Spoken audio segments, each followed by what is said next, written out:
Keeping track of employee training can be a challenging task, but fear not. With Excel, you can easily manage and keep track of the employee training information. A training matrix will help to simplify and optimize training management processes, from tracking skills to identifying lackings and planning future training programs.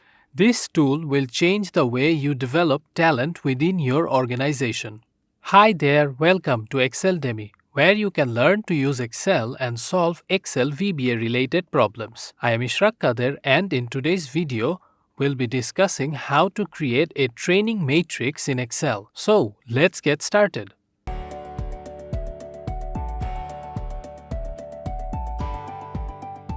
In this video, I'll be showing you 3 different ways of making a training matrix in Excel. For this tutorial, I'll be using Microsoft Excel 365. You may be wondering what exactly is a training matrix. In simple terms, a training matrix is a table to keep track of employee training programs. This helps the managers decide how many employees and how much training are needed. Consider the training matrix dataset, which contains the employee names, the topic of training, and the date for the training. Here, we want to represent this data in a training matrix using Excel features and formulas.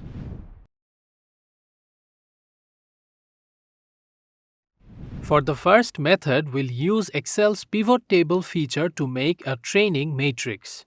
First, I'll select from B4 to D12 range, then click the Insert tab. In the Table section, I'll click Pivot Table. This opens the Pivot Table dialog box. Here, I'll choose Existing Worksheet. Then I'll select the location by clicking this arrow. I'll select the B14 cell reference. Click on OK to close the dialog box. We can see the Pivot Table fields appear on the right. Next, I'll move the employee under the rows area. Then I'll move the topic field under the columns area. And lastly, I'll move the date field in the values area. This generates a basic pivot table. After that, I'll select the count of date field. Then in the active field section, I'll click on Field Settings. This opens the Value Field Settings dialog box. For the Summarize Value field by, I'll choose the Product option and click on Number Format. This opens the Format Cells dialog box. I'll jump to the Date category and select a suitable date format. Click on OK.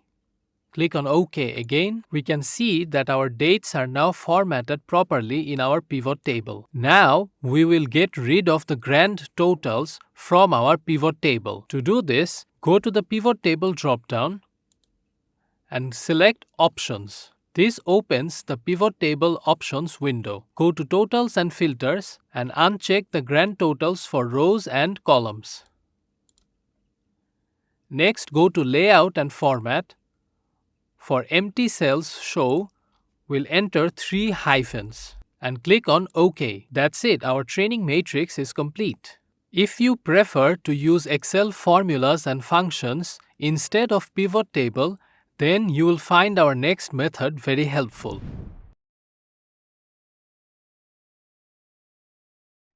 In the next method, we'll combine the unique, transpose, index and match functions to make a training matrix. You can see I have already formatted the table for the training matrix just below our dataset. First, I'll go to the B17 cell, press equal, type unique function.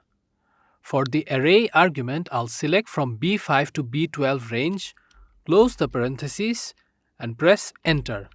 The unique function returns the unique values from a range. Therefore, we get the 4 unique names from the employee column. It's important to note that the unique function is available from Excel 2021 and onwards and in Office 365 version. Next, I'll go to the C16 cell, press equal, type transpose, then I'll type in unique function. For the array argument, I'll select from C5 to C12 range. Close the parentheses and press enter. Again, the unique function gives us the unique values in the C5 to C12 range. However, the transpose function returns the output in the horizontal direction. Now we will enter our dates into the training matrix table. So I'll go to the C17 cell, press equal, type if error. For the value argument, I'll start index function. For the array argument of the index function, I'll select from D5 to D12 range, then press F4 to lock in the column and row references. Press comma. For the row number argument, I'll start match function. For the lookup value argument of the match function, I'll enter 1, then press comma. For the lookup array, I'll start another index function. I'll insert a parenthesis.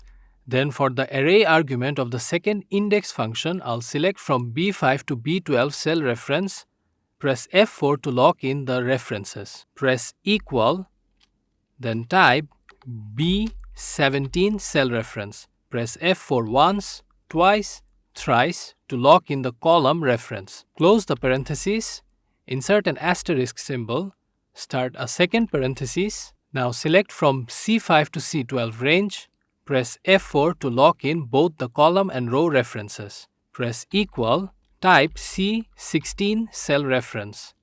Press F4 once, twice to lock in the row reference. Close the parenthesis, then insert comma. For the row number argument, we'll leave it blank, so I'll close the parenthesis, insert a comma.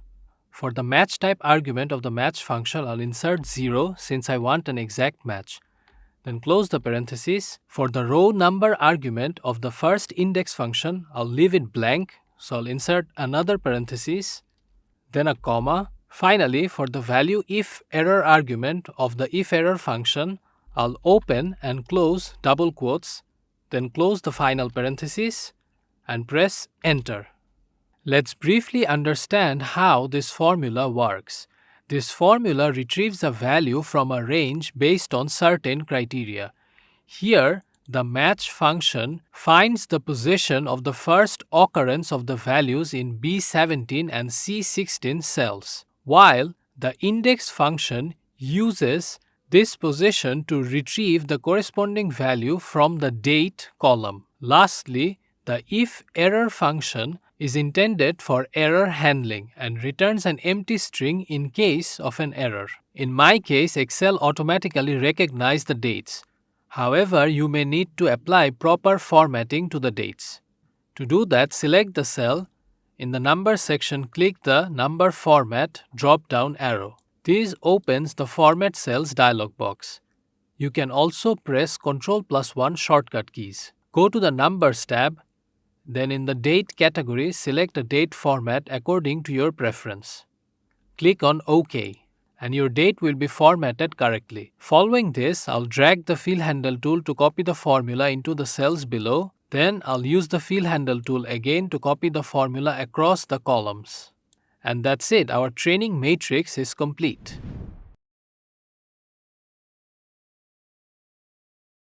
For our last method, we'll make a training matrix using any of the two previous methods, then add a completion rate column, and finally apply conditional formatting to color code the matrix according to the legend. I'll begin by highlighting the completed training dates. So I'll select from C6 to G9 range, click the Home tab. In the Style section, click Conditional Formatting drop-down. Go to New Rule. This opens the New Formatting Rule dialog box. Here I'll choose Format Only Cells that contain option. I'll stick with the default selections and enter my date 1-APR as in April 2022 and 18-May-2022. After that, I'll click the Format button. This opens the Format Cells dialog box. I'll go to the Fill section. I'll click More Colors. Then in the Colors window, I'll go to the Custom section. Here I'll enter my custom hex code. #FFC7CE. Click on OK. Click on OK. and OK to close the new formatting rule dialog box. Finally, we can see the completed dates are highlighted in a light shade of pink. In a similar way, I'll highlight the cells with due date for training. I'll select from C6 to G9 range, click the Home tab. In the Styles group, click Conditional Formatting drop-down, go to New Rule. This opens the new formatting rule dialog box. Here I'll choose Format Only Cells That Contain option. Instead of between, I'll click the drop-down and select greater than. Now I'll enter the date 1-June-2022. Click the Format button, go to the Fill section, click on More Colors. In the Custom section, I'll enter my custom hex code. #C6EFCE. Click OK all the way out, and we can see that our cells have been highlighted in a light shade of green. Lastly, I'll format the cells with yet to be assigned dates. I'll select from C6 to G9 range, click the Home tab.